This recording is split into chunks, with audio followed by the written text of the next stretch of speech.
Hi, welcome to Astrobabble. I'm Donna from Donna B Astrology.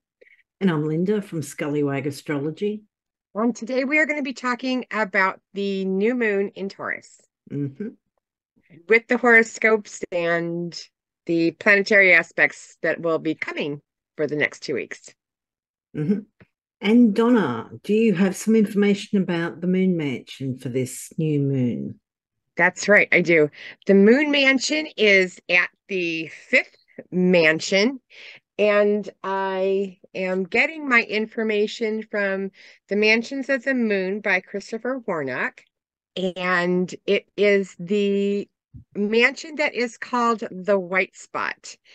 It is of the same flavor as Jupiter and Saturn, and it represents, or good elections for it, are health and goodwill.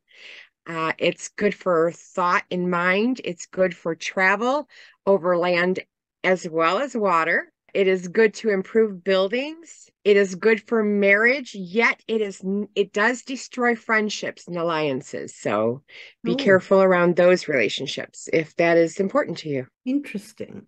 Yeah. So yeah, it's the Jupiter and Saturn. Jupiter's just moved in, what? When did that move? The 16th. So about 3 days before this new moon moved into Yes. Taurus. So it will be in the same sign as a new moon. So that's nice. Soon it's going to be sextiling Saturn. So they're definitely in conversation this 2 weeks. Most definitely, yeah. New moons are traditionally a time of new beginnings, new starts, planting new seeds.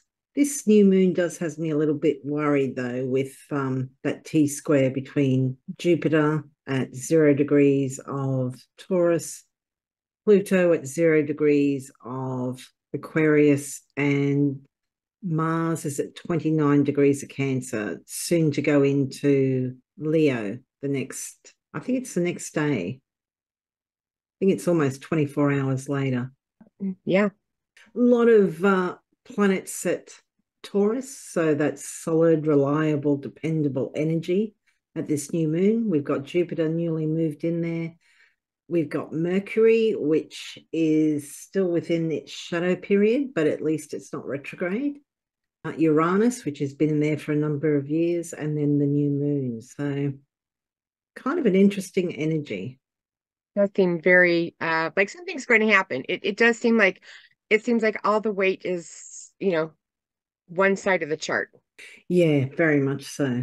It will be good to have, and this will be addressed later on when we do the aspects, but to have Mars move into Leo, I think, because I mean, it's been in fall in Cancer. And prior to that, it was in Gemini for what seemed like forever, for like 7 months or something, with it retrograding last year and up until very early January this year. So, yes. Yes. Yeah, when it goes into Leo, that's where Venus will be going in and doing her retrograde period. Yeah, very interesting. Well, shall we have a look at the horoscopes? Sounds like a great idea. And we recommend that you read or listen to your ascendant sign horoscope. If you don't know why, we've done a video all about that. But basically, the way that we set this up is, and same as other astrologers when they're writing sun sign columns, we're actually putting each sign on the ascendant. So if you know your ascendant sign, most definitely listen to that. Oh, if you are a Taurus rising, there is a lot of energy going through your first house, and that indicates things that are going to be changing, and a lot of energy is going to be directed towards you and just in you and your personal things. Either it's your looks, your beliefs, your health, whatever. It's the house that's all about you. And you've got Jupiter, Mercury, Uranus, and this new moon in your first house. Yeah, this is where you're going to see you can start things that would be changing for a good health regime would be a great use of this energy, especially with that trine or the trine, the T square, especially with Yeah. all that going on. You need to use that energy. And with the moon mansion benefiting and supporting health, this is a great time for you to begin something that would be beneficial to your health. Yeah, that new moon is out of sign, but it's only a couple of degrees off trining that Pluto and sextiling that Mars. So it's interesting. That energy is going to be coming up. And you've got the North Node in there too. So Yeah. Just to amp I think it's everything up. definitely a positive thing. And if you are an Aries ascendant, this new moon and all these planets that come along with being in Taurus, so Jupiter, Mercury, North Node, Uranus, and the new moon are all in your second house of income, finances, and your resources. So it could be new beginnings to do with finances, could be looking for ways to get a new income stream. Jupiter's there. Jupiter does tend to bring luck to that sector of your chart. It's going to be in Taurus for a good year. I think it's May next year that it goes into Gemini. So over the next 12 months could be lucky, and maybe the plans that you instigate at this time, at this new moon, maybe they will be significant. So good luck. Sounds so interesting with all that energy. There's a lot of energy in Taurus. Yeah. Yeah, because if you are a Pisces rising, this is going to be happening in your third house. And the third house is younger education, as well as siblings, how you communicate, short travel, in your own community kind of energy. And you can start new things as with those topics. And that new moon is sextiling that Mars. And I'm thinking it's going to give you drive.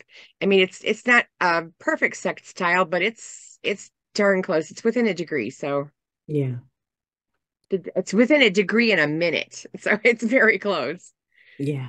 So yeah, I think it'll give you the drive to do any new projects with your community, and I think it's a great aspect for that Yeah. if you're a Pisces rising. And if you're an Aquarius rising, this new moon is happening in your fourth house.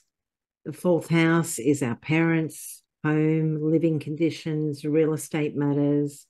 It's a very private house, even though it's one of the angular houses. You also have Jupiter's just recently entered your fourth house, or will remain there for a year. Jupiter does tend to bring good things, new moons. So you might have plans, or it could be your parents that have new plans, new ideas that they're kind of instigating or looking to kind of plant the seed for what they want to grow at a later date. But this could also be to do with real estate matters, living situation, family in general. Just new beginnings to do with those matters.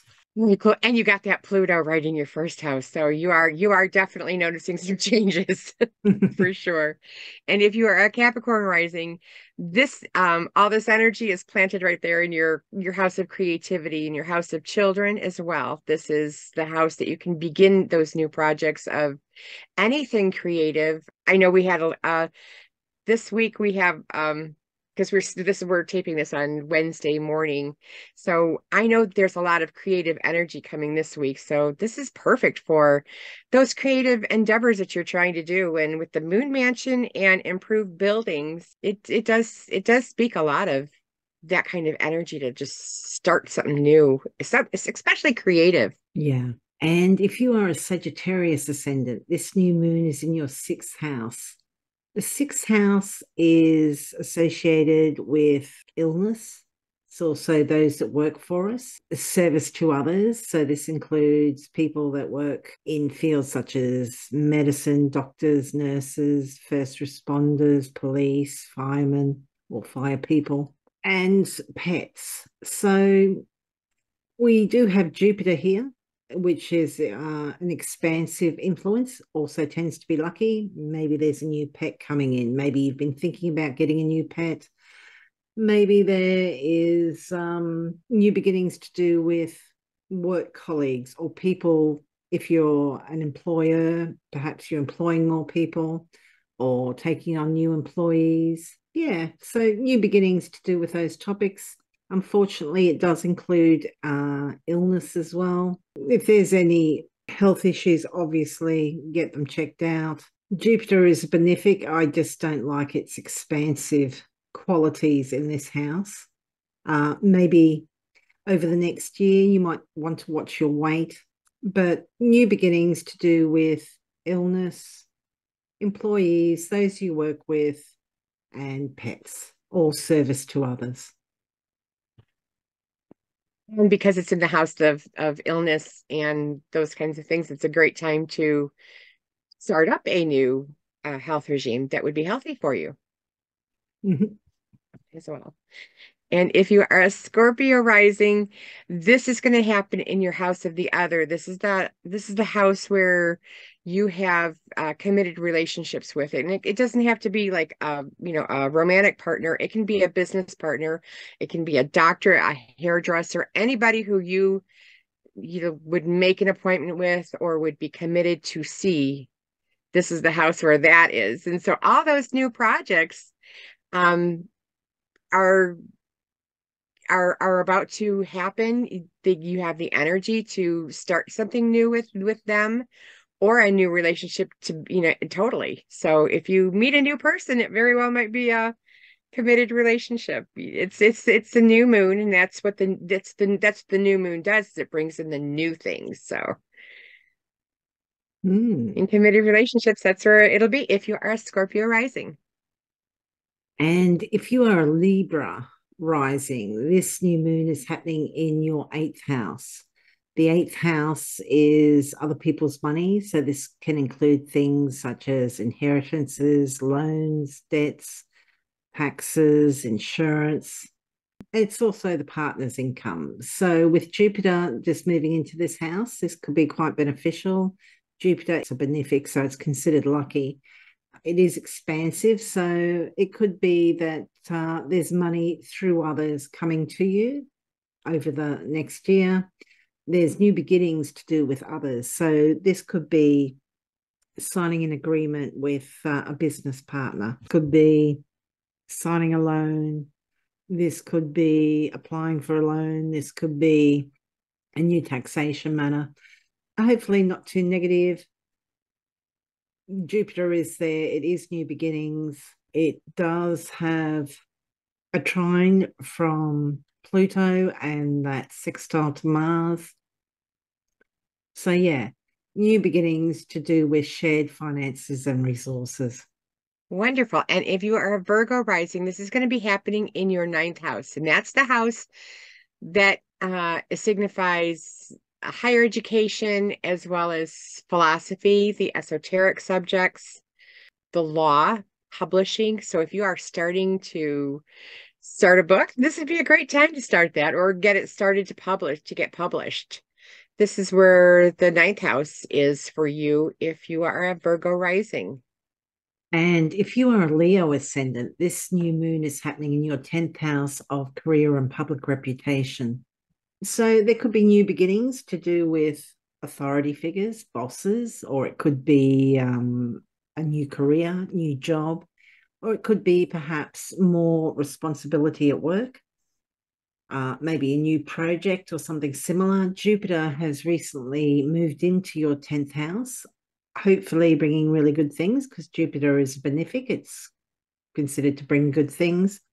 It does have an expansive quality, so there may be more work. I don't see this necessarily as a bad thing, like, overwork. That's more of a Saturn type thing. I think this is perhaps maybe there's an expansion of duties, but perhaps they're, allowing you to relinquish other duties. Yeah, just this is nice. This is new beginnings. Maybe this is something you've been planning towards or working towards. It's also the area of our chart associated with rewards and honors. So there could be something brewing regarding that, or just public reputation. There's a lot of focus on Taurus for this new moon. We've got 1, 2, 3, 4, 5 planets there. We count the sun and moon as planets. They're luminaries, but we call them planets just a shorthand. But yeah, a lot of focus. And yeah, the moon is dark at this time, but new beginnings are germinating under the soil, to come to fruition later. So whatever your plans, I hope they go well. Very nice. Just sprouting, and I like that it's in Taurus. Yeah. It's always the time to regenerate. It is for here. This is my area. Anyway, if you're a Cancer rising, this is a new moon, and the new moons typically affect you a lot. You are run by the moon, so this is the time to start the new things. This is going to be happening in your 11th house if you're a Cancer rising. This is the house of groups and friends, associations, as well as your hopes and dreams. So this would be a good time to start attaining that goal of your hopes and dreams, or starting a new group. And like Lynda said, this is that germination period. It's doesn't have all that burst of energy and that burst of light that the both luminaries typically can have. It's all in darkness still, and it's just germinating. It's a good time to start things. Yeah. And if you are a Gemini ascendant, this new moon is happening in your 12th house. 12th house is a little bit of a challenging house. It is associated with our undoing. With Jupiter newly in here, that could be a little bit, I won't say dicey, but Jupiter does like to expand. So this is the house associated with things like addictions, self-undoing, self-defeating habits, escapism. So might be something to keep an eye on, particularly with Jupiter's 0 degrees. We've got the North Node at 3 degrees. They're going to come up close together. So particularly in this early period, you may want to watch that you don't go overboard to excess. But this is also places of confinement, such as hospitals, prisons, but also rest and retreat, working behind the scenes, taking time out to recalibrate your batteries, rest, downtime. You were talking about don't do the excess, and I was just looking that Neptune is just as far away from this new moon as Mars is in giving it that energy. So it's just a degree away from that new moon. Actually, that's a really good point.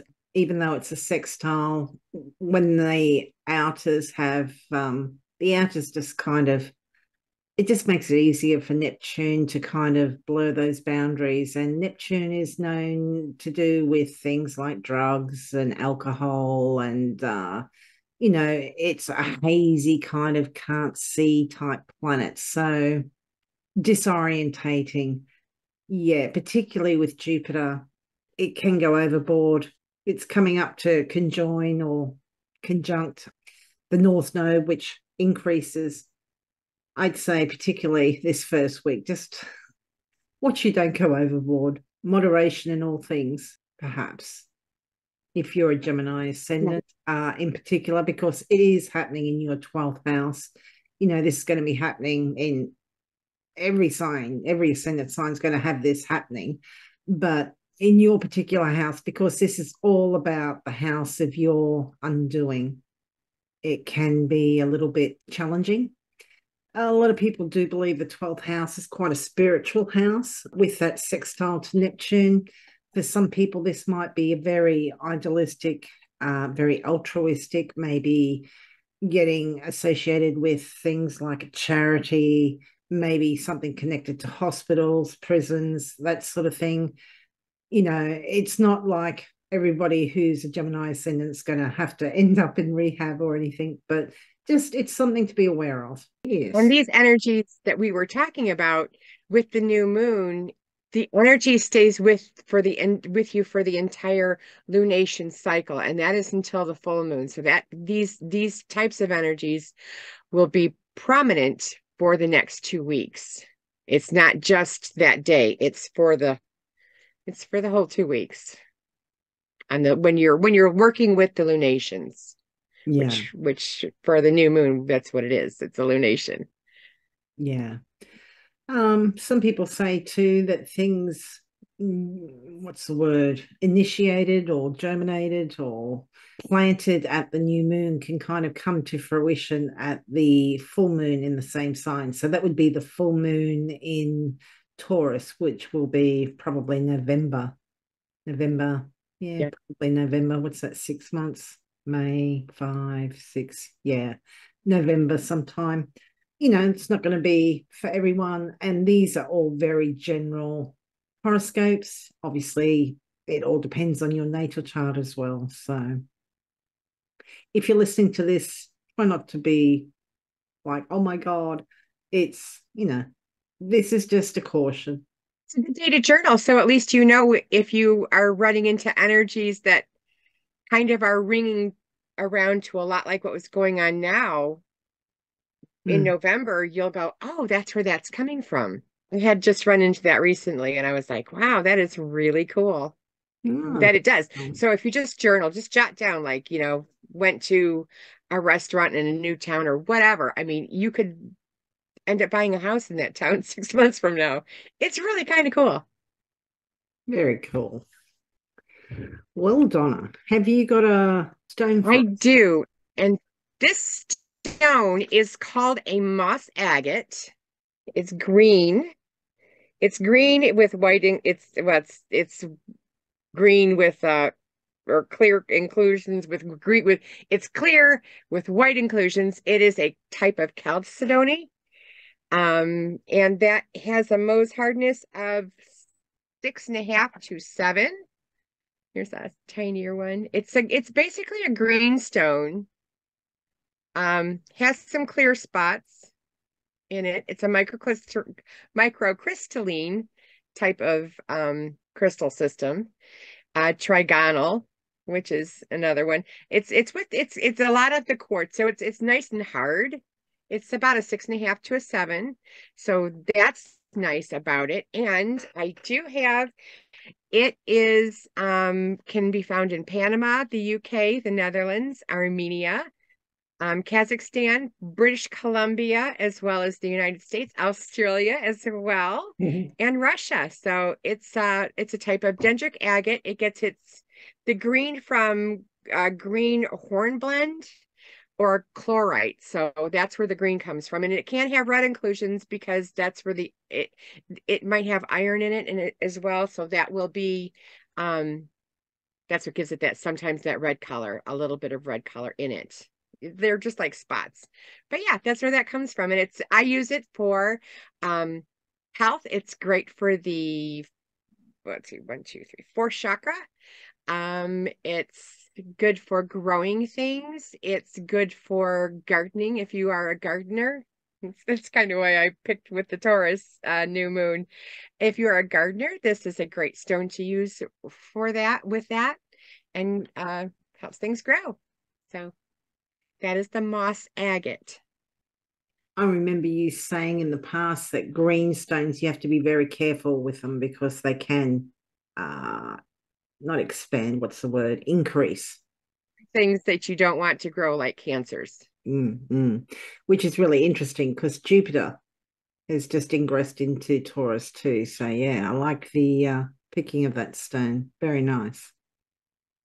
Gemini and growing with Taurus. So yeah, mm. it did seem like a perfect stone. You know what? To me, and I don't know, I'm sure it happens with most people, but if you have a concentration towards stones or plants or anything else, what you need tends to like drop in your lap, and they tend to find you when you need them. So this stone came up to me a couple of times, and I'm like, yeah, okay, that's what we're going with then. Moss agate. I get the ones that you cut and then they've got kind of all the rings inside. That is typically moss. That is typically what the definition of an agate is it's got the rings. This is not. This has got a dendritic type of growth pattern, which is very viney. Oh, So okay. it's got the name of an agate, but it does not have the. It's more of a chalcedony. and those are all of the microcrystalline group, quartz type things. But this has a dendritic type of growth pattern, so it does not have that agate, that agate, those agate lines. That agates are, usually when you pick up an agate, it's an agate because it's got the lines all over it. Yeah. This does not have it. It's growing in a different kind of way. Okay, cool. It's still a great stone. It was one Nice. of my first. It's green. I like green. And you'll be writing an article about that? I will be writing an article about, yeah, I certainly will. Excellent. We'll put a link to that in the description. Okay, so the aspects for the next 2 weeks up until the next full moon. And the first one is Mars enters Leo on the 20th, about, what's that? About 24 hours later after the new moon. This is a great aspect for, number one, drive. If you want to change anything, you've got that Pluto right across the way from you. So it's asking you to transform. But the Pluto also is indicative across I say it across the street, across the chart. It's indicative of power struggle. So that kind of like, brings a little bit of it down. But on the positive side, this is great if you want to start sports, any kind of a sport, if you want to join a volleyball team or a baseball team, this would be a great time to do it. It gives you that energy to do it. It's also good for competition because, in Leo, you want to shine. So, and that's where Mars is in Leo. And so competition screams to me for some reason. Yeah. It's squaring Jupiter, which is wanting to expand. So make sure that you don't get a big head if you are victorious in your competitions. But yeah, that's what I'm thinking. This is what kind of worries me about this T square. And I mean, once Mars moves into Leo, they're all at 0 degrees. So we've got Mars, which can be aggressive and rash and impatient. We've got Pluto, which is transformative, but it's also destructive. It can be, as Donna said, it can invoke power struggles. So you've got this opposition coming up, and we'll address that in the next lot of aspects too. But yeah, this is kind of like Jupiter and Pluto have already, had their square. Jupiter's expansive, so it just kind of inflates or can inflame things. You've got Mars and Pluto. It's just a really combustible energy, I think. But, that doesn't mean that it's all negative. This isn't going to last forever. Pluto is moving backwards very, very, very slowly. It's trying to go back into Capricorn. Mars is moving at a decent speed. It's going to go forward. Jupiter is going to go forward too, but not as quickly as Mars. So, there will be, I don't know, maybe a week where they're all kind of within a degree or something of each other. But yeah, this could be just a combustible day. And you may notice a change in the energy when Mars moves from Cancer into Leo. In Cancer, Mars is said to be in fall. It's not a sign that Mars is comfortable in. It's quite emotional because Cancer's a water sign.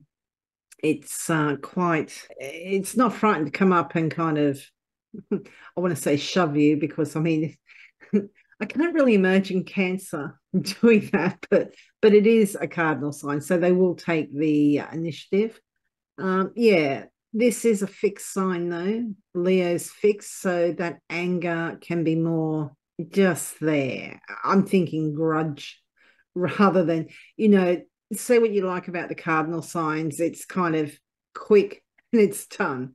It's that quick spark, that initiatory energy, whereas your fixed signs, it's just there. It won't budge. And, this T square we're talking about is all fixed signs. It's like just a standoff. And these are big planets. I mean, Mars does it does impact you when you feel Mars. You're like, oh yeah, as your hand is bleeding, you're like, that's Mars. And Pluto is that atom bomb energy that, and Jupiter is just expands everything. So yeah, it could be hellaciously huge power struggle, aggression, you know, on the negative side. But we do have free will, and those who are trying to keep society on the incline of our development, it can do good things or it can do really bad things. So I mean, there's definitely energy that we have. We have the ability to direct it, and if we can just keep it positive, I think it's better. that Mars is also energy. It isn't comfortable when it's in Cancer. So it's finally out of Cancer. It's not in Gemini anymore, which it was for 7 months or something in late 2022, coming into 2023. So yeah, this is kind of finally, it's kind of like a new energy for Mars that Jupiter can, give us that real boost of energy. And yeah, if you can use that Pluto for some sort of transformative. Rooting for you if you are. Well, Pluto is about tearing down what's not working, rebuilding anew. You're going to do that sort of stuff. You need Mars. Yeah. They're actually moving away from each other because Pluto is retrograde. Mind you, it's not going to put on any speed anytime soon. It's moving very, very slowly. It's wanting to go back into Capricorn.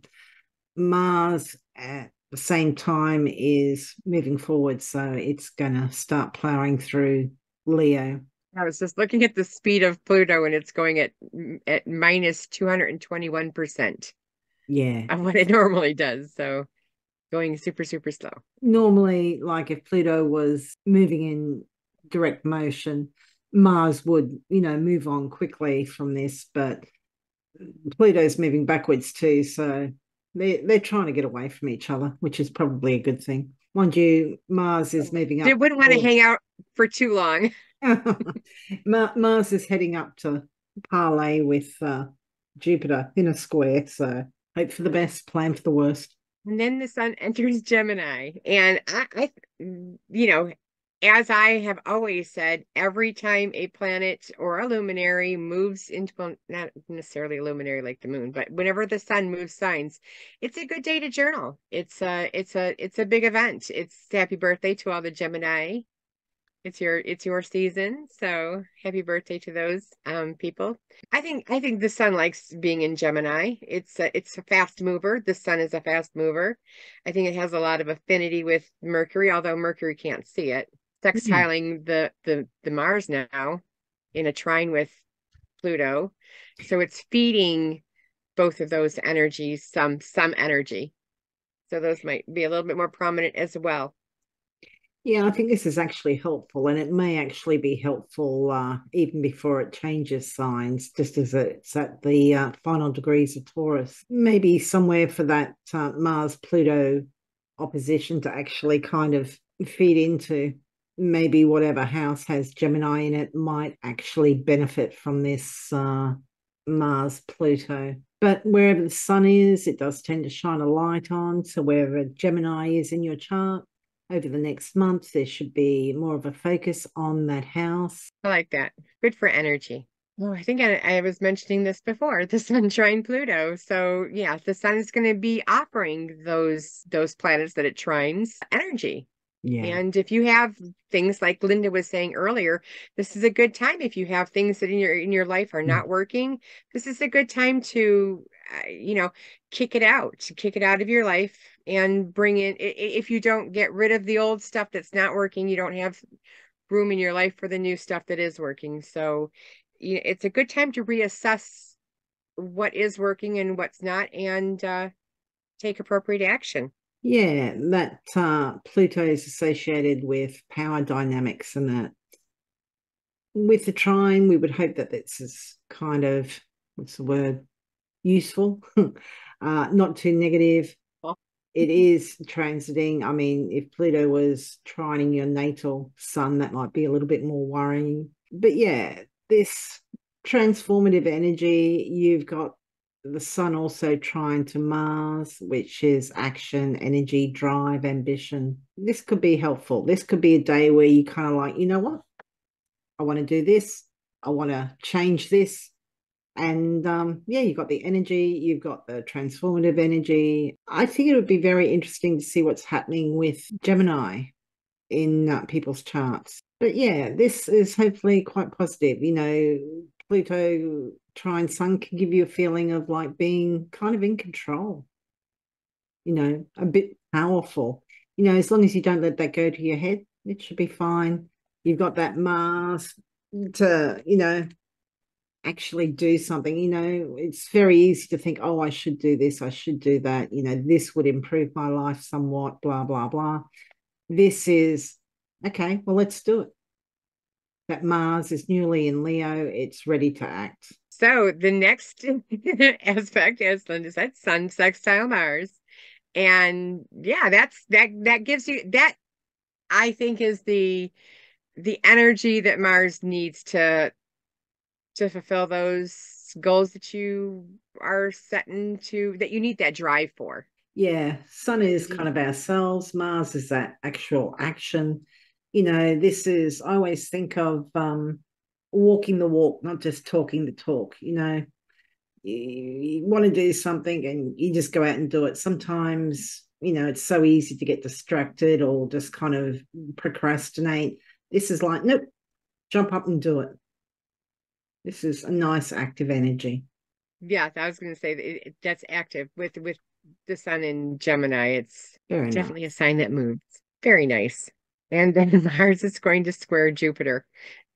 This is not as nice as the sun sextiling Mars, only because the sextile is a nice aspect where a square isn't. A square causes tension, and and because of that tension is why I'm thinking this might not be a very good day, because the the Mars wanting to expand, or not, the Jupiter wanting to expand, and Mars can be angry, it can be also drive, but it with that square, it means like something's going to have to bust loose. And when Something's you coming. have expansion with aggression, that cannot be or feel good. It could be very challenging of an aspect to get through, Yeah, very much so. especially with it right across from Pluto. Pluto is not that far, even though they are not in Mm, direct aspect, they are still close enough to, if you're playing horseshoes, you're getting some points on the board. yeah, expansion of energy, expansion of anger, aggression, haste, because Jupiter can get very carried away, and Mars can be very impatient, very hasty, very rash. Yeah, just bite your tongue, count to 10, you know. Yeah, just very easy to get carried away. You can get out ahead of it. Mm, I'm just If you thinking, can get out ahead of it and do and make plans for like the big exercise, or that really big long walk that you were planning on doing, if you can incorporate those into your life, you can mitigate, I mm, think, some of that energy and direct it. I think that's part of mitigating, is being able to direct the energy that's coming at you and release it or put it out into the world in a positive way. That's I yeah, think it's that's the good key of advice. astrology. I think that's why we all do it, right? Yeah, no, I think that's good advice. Wherever Leo is in your chart, maybe kind of try and direct that martial energy in a positive way to do with people or topics associated with that house. You know, that Mars is still sextiling the sun. I reckon the house that Gemini is in too, whatever house that is in your natal chart, could also be helpful. Now it's getting at trine from Pluto, the sextile from Mars, but Jupiter in Taurus, it can't see. So the Sun and Jupiter can't see each other at the moment. It's what we say is in inversion. So whatever house Taurus is and whatever house Gemini is, maybe those houses are kind of both demanding attention at the time. They're both needing energy or transformation, but it looks to me like the Gemini house is the house to bet on, not the Taurus, which is going to be frustrating because we just had that new moon in Taurus. So, there's that, oh my God, let's start this, let's do that. But maybe there's stuff to still do in the Gemini house. Maybe that needs to be addressed first, perhaps. Or maybe that, this week might be an idea to kind of concentrate on that. And this is that is the house that Mars was retrograding in. Oh So God, yes. maybe there are a few things that were left unattended back then that need to be readdressed now. Yeah, and the sun will be in Gemini, which is a double-bodied sign. So that's kind of quite often associated with multiple things. Maybe just two things demanding your time and attention, your energy, and maybe, that's going to lead to that frustration. Well, that ought to be an interesting day for sure. It's interesting times, and you can almost like hear it percolating in the air, that something's about to, Yeah. really transform. And then the next aspect we have is Venus is going to sextile Uranus, which is a nice aspect. A sextile, as we said earlier, is a nice aspect. So we're hoping for a positive thing. More likely than not, a positive thing will happen. But this is, if you were to meet people, this is going to be, you're going to want to be socializing. You're going to be wanting to socialize out of the ordinary places. And the people that you meet might be out of the ordinary types of people that you would be being. Venus is all about that social, the social aspect of your life. So she's bringing out, and she's wanting to talk with Uranus, and Uranus is like, hey, let's try, inside out tacos or whatever. It's going to be it's going to be the same thing, or type of the same thing, but just in a different way is the energy of Uranus when it meets up with Venus. It's the same thing, but just different. Yeah, yeah. You're socializing with people that not your usual crowd, perhaps, for those looking for relationships. This could be, maybe you find yourself attracted to somebody who's not your usual type. I'm just looking at that Jupiter coming up within a degree of the North Node at the same time. So amping up that generous, optimistic, enthusiastic energy in the house of Taurus. The house that has Taurus in it, it's kind of being amped up by Jupiter there with the North Node. Uranus is in that house as well, making or receiving that sextile from Venus. Mars will have moved 3 degrees away from Pluto, so that takes some of that stress of the previous week or so off the table a little bit. Mars and Jupiter still fairly close, but Mars is moving on. I think this is nice energy. I like it. Some people might find it a little bit uncomfortable, but yeah, it's just, unusual, different, fun.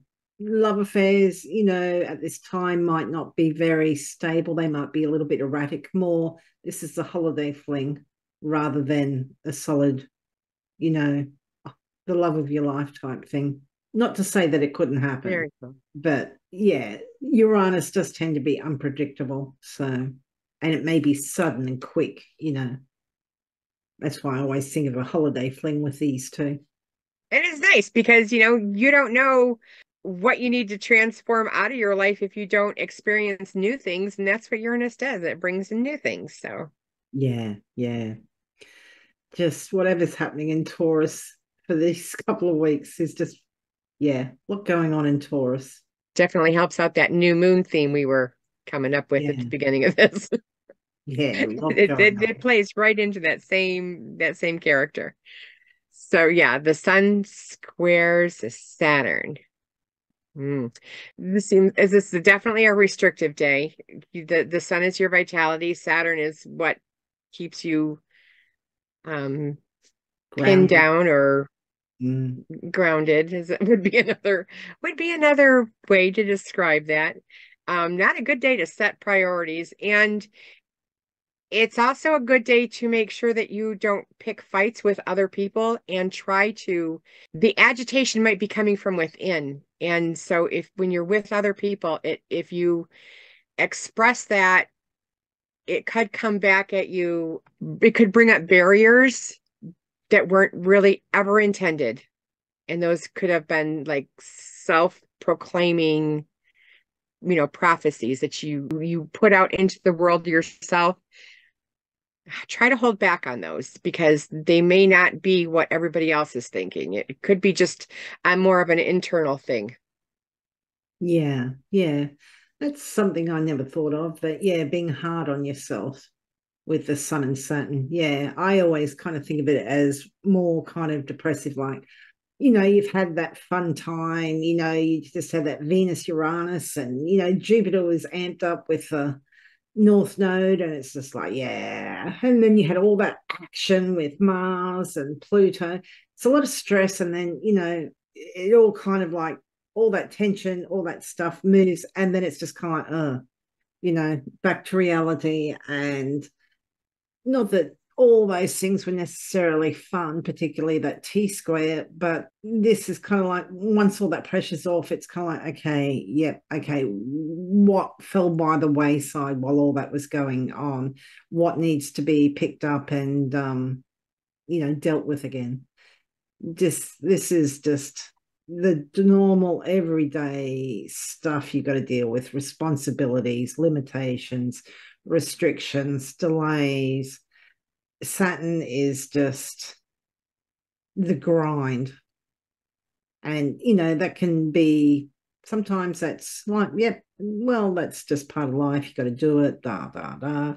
This is, it can be a little bit overwhelming. Yeah. And it is a square, so it's tension. It's going to cause action.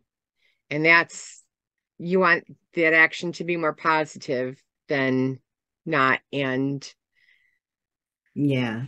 so if you are aware of it ahead of time, use it to create barriers. Use it if you're building a wall. I mean, the moon mansion, it gives you the energy for a repair of buildings and barriers and that type of thing. So this might be a good day to positively use that for erecting, a structure of some sort. Be a more positive way to use that type of energy, because that's what I'm trying to do. Is it helpful, yes, to know where Mars and Saturn and Pluto are, but I think if you can figure out a way to use those energies that have a lot of drive and a lot of energy associated with them, if you can use them in a more positive way, you can acknowledge that the planets are presenting their energy.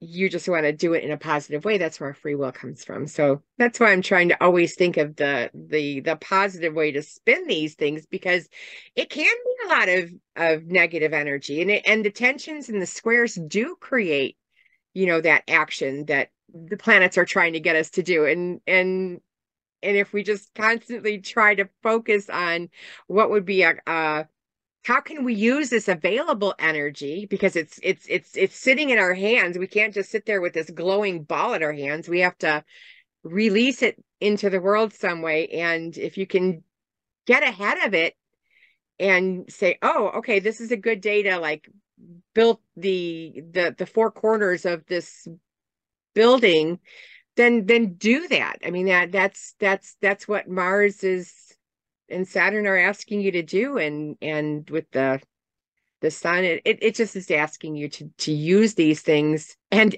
most people have them available in a positive way. There are certain individuals that use these energies in a negative way, and that's on them.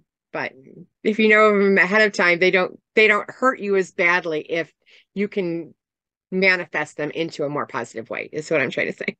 With this responsibility and duties and your obligations, if you're not, one way to look at this is you could just knuckle down and do it, because if you don't, it may actually cause issues. Maybe somebody else is going to be the authority, kind of demanding to know why hasn't this been done. So yeah, it's just one of those days. You just got to kind of knuckle down, do the work. This could also be with the Sun square Saturn is also duties with older people. Could be, yeah. Might not want to do them, but the universe is asking you to. But it's good to do them. Mm-hmm. You'll feel better afterwards. Mostly. Yes. And then we finally got quite a nice little aspect. Venus trine Neptune. I think I like this aspect for art. I absolutely love this aspect for, the artsy things. Like if you are trying to come up with a painting, this would be a great time to be daydreaming about that and what it's going to look like and how you're going to do it. What techniques are you going to use? What do you want to use? Getting out those paints, It seems artsy to me. It also is intuitive. It's sensitive. You're sensitive to surroundings. Venus, especially, she's, in Cancer, that ruled by the moon. Yeah. Which she isn't trying to. The moon is a blind to her. Yeah. But yeah, I like this for brainstorm, art, intuitive, being sensitive to others, being sensitive to your surroundings. Stop and smell the flowers. Yeah. I think this is idealized relationships, and that can be any relationship, doesn't have to be a romantic relationship, but that's certainly one manifestation of it. But also friendships, also bringing in music, art, those sorts of things, as Donna was mentioning. Very easy to be wearing rose-colored glasses at this time, but just try to enjoy it. But yeah, don't get carried away. That Jupiter is very close to it's just past the North Node. So that Jupiter, which is very optimistic, enthusiastic, generous, that is not making any connection to that, but that's happening at the same time. So it doesn't look too bad. All that Venus is coming up to oppose Pluto too. So interesting. But yeah, very easy to be very starry-eyed at this time, whether that's romantic relationships, just friendships. Interesting. And you got Mercury coming up close to that Uranus too. So great inventive ideas coming up as well within a day or two, I imagine. Interesting. Yeah. But this is usually a nice aspect. And that comes after 5 days of no real aspects. So we had that Sun square Saturn, which can be challenging.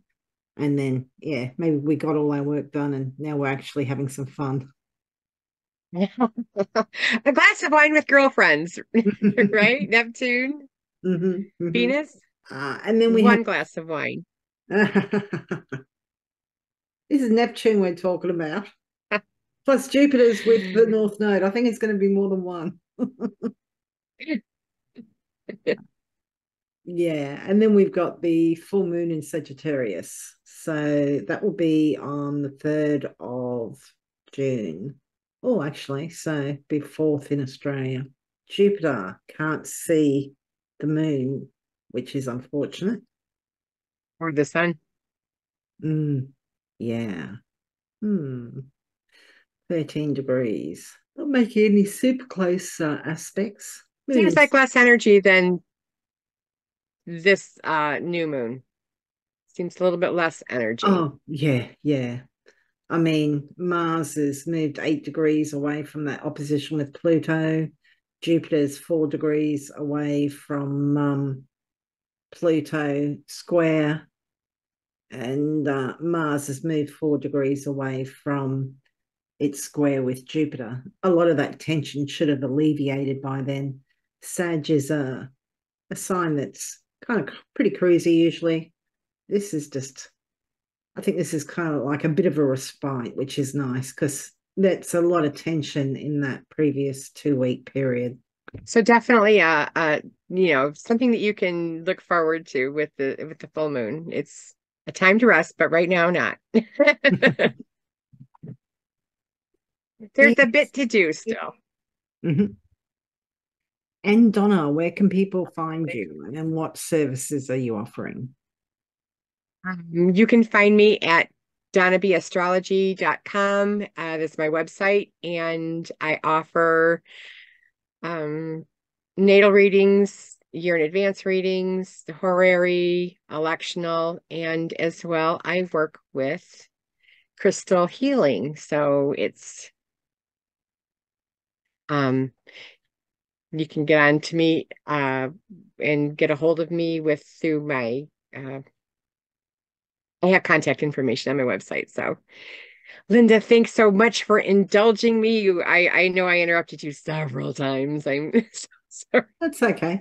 It's usually me Thanks interrupting. for So indulging me. Where can people get a hold of you and what are you doing? I am at Scullywag Astrology. I do natal readings, relationship readings, and year ahead readings. Yeah, so it's astrology.scullywag.com. Yeah, so thank you for listening. I'd like to ask a favor if anybody is listening on podcast rather than watching this on YouTube or via Facebook. If you could rate us, there's usually somewhere, particularly on Apple Podcast, because apparently we're doing better on Apple Podcasts than on Spotify, which I was surprised to hear. But yeah, if you could leave us, nice review. You don't have to write anything, just the stars will do. But yeah, a nice review would be lovely too. Yeah, but we really appreciate your comments, your likes, your subscribing, and I hope that this new moon is not too stressful for you. If it's any consolation, I'm in the crosshairs with it. So hopefully I'll be here next time for the what is it? The full moon in Sag. Yes. Mm-hmm. We're rooting for you there, Lynda, because you are awesome. You have been doing these podcasts and getting them uploaded and edited, and you've been just doing a wonderful job and really appreciate it. Hats off to you. Well, thank you. Thank you. Yeah, yeah, thank you. Anyway, thank you. Ciao. Bye.